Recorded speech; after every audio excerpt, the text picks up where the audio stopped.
this first part of the season, I know you're your own worst critic, but just how do you feel like you played this year, just overall?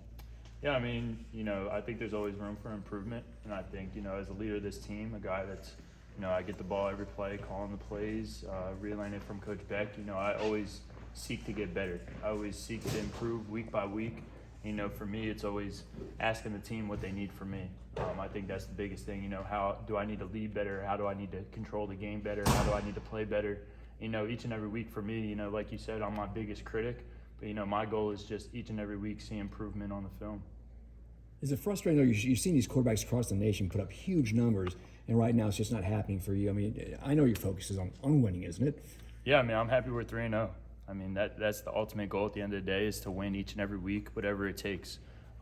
Being a team captain, being a team player, you need to preach that to everyone. And, you can't be selfish. You can't look to, compare numbers to everyone else. As long as your team is winning, you're doing your job. So I'm just going to continue to do my job. So in your mind, what do you guys need to address to get your offense playing at its full potential?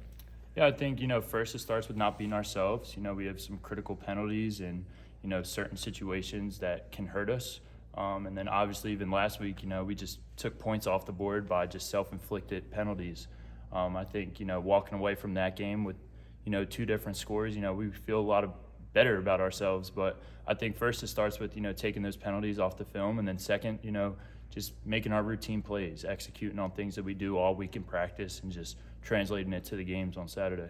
And you knew there were going to be some adjustments with the changes at receiver and all of that. How do you feel like that's gone so far? Yes, sir. I think it's gone well. I mean, we got a lot of guys that are getting a lot of reps, a lot of young guys that, their first, second time playing in Carter Finley. So, I mean, being able to see them really adapt to, playing at the highest level, I think it's really exciting for me as a quarterback. But, at the same time, I'm still challenging those guys, still challenging them to, learn from Thayer, learn from Devin, to, expand their growth each and every week, because that's what we expect out of them. It's part of being a captain and telling you guys not to overlook a team like UConn coming in before a huge game with Clemson the next week. Yeah, I think we can't overlook anyone, honestly. We got a little taste of that week 1, going against ECU, a good team. Ended up being able to win that game, but, just us being able to take the same approach each and every week, every team having our respect and really just respecting the game in general. Like Grant just came up here and said, any given week, anyone can win. So, just having that approach, having that chip on your shoulder to do your job and prove yourself each and every week, that's what I relay to the team. Devin, you had your leg injury a couple years ago. What did you think when you saw the Ramirez injury against Texas Tech and how it's been handled since? Yeah, I mean, it was very unfortunate. I actually didn't see the play exactly what happened.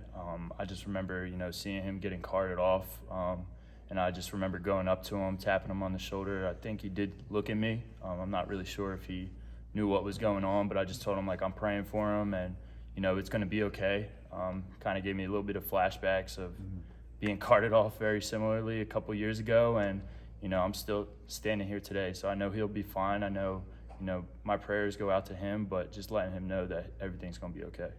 How would you grade your Well, I mean, I think Thayer was supposed to be 2 for 2 with 2 touchdowns that game, so, I mean, can't really compete with that. But, I mean, I joke around all the time because I catch a snap every single play that I got the best hands on the team. Are you going to beg for that play in the future? I mean, at some point? if we need it, I just want to let them know that I got the hands to secure it for sure. And then when you talk about touchdowns getting taken off the board, it's one thing if it's like a holding penalty that brings a run back. It's another one you go deep in the playbook for that one and you complete the play. Yeah. I think it was an awesome play design. I think we called it at the perfect time. And, like I said, we just got to take stuff like that off of film. I know, Anthony was very mad at himself. It's not very uncharacteristic of him, but, I mean, he takes it off the film. He knows he's got to be better. He told the team that one was on him, and, we just tell him, hey, we believe in you. It's next play. So we'll get back to it. Having completed the catch, how many targets are you expecting against UConn? Oh, man. I mean, as many as I need. As many as Coach Beck. If he wants to target me, I'm going to go up and make a play for sure. Speaking of completed passes that didn't end well, just, Coach Storm was talking about how he handled Jimmy's situation and fumbling through the end zone. Did you go speak to him as a team leader? How do you handle that as the quarterback? Yeah, I did. I remember coming off to the sideline, and Demi was really down on himself for a moment. I mean, he's a young player. He's still growing. He's still learning.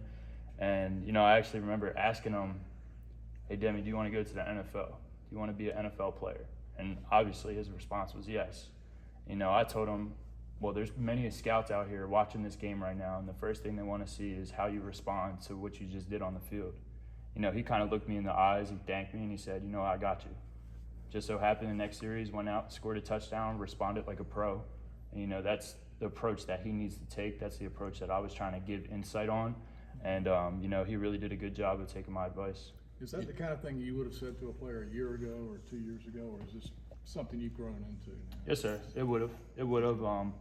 I just remember thinking back, 2019 versus Florida State. I actually said a very similar thing to Peyton Wilson too.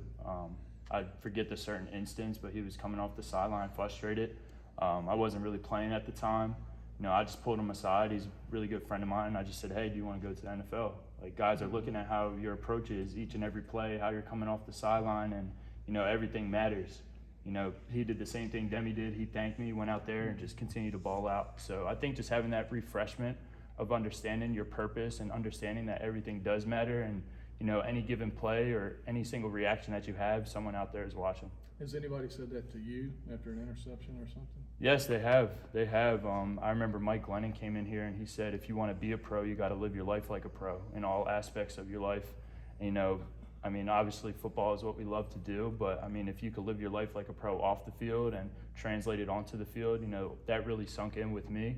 I'm really appreciative of Mike telling us that, telling the whole team that. I really embraced that. Demi told us that, he came to NC State, on a blind and didn't visit here. But he said he looked at the roster and saw that the quarterback was from New Jersey. Yeah. And so, Yeah. Well, how does that make you feel that, he trusted you? Yeah, it's awesome. It's awesome. Demi actually played my little brother in high school, so they had a little bit of a rivalry. I remember my little brother telling me that week of the scouting report on Demi, and at the time in high school he was playing receiver, and my little brother was telling me how good he was at receiver. And when Demi got here, I was expecting him to play receiver, and just the way that he was very athletic, the way that he can, we just had to get the ball in his hands.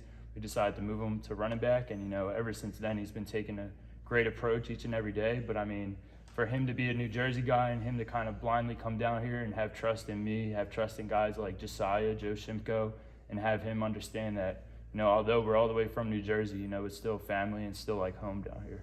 Just because you mentioned Joe Shimko there, how cool was it to see the long snapper go down the field, recover a muff punt? Yeah, it was awesome. But that's what Joe Shimko does. That dude is a competitor. That dude approaches every single day like a professional. And just being around in the locker room with him, you see how intense he is. You see, how personal he takes his job of being the best long snapper in the country. And, for him to make a play like that, that's what we expect out of Joe, and he expects that out of himself. Thank you, Devin. Appreciate it. Thank you, Devin.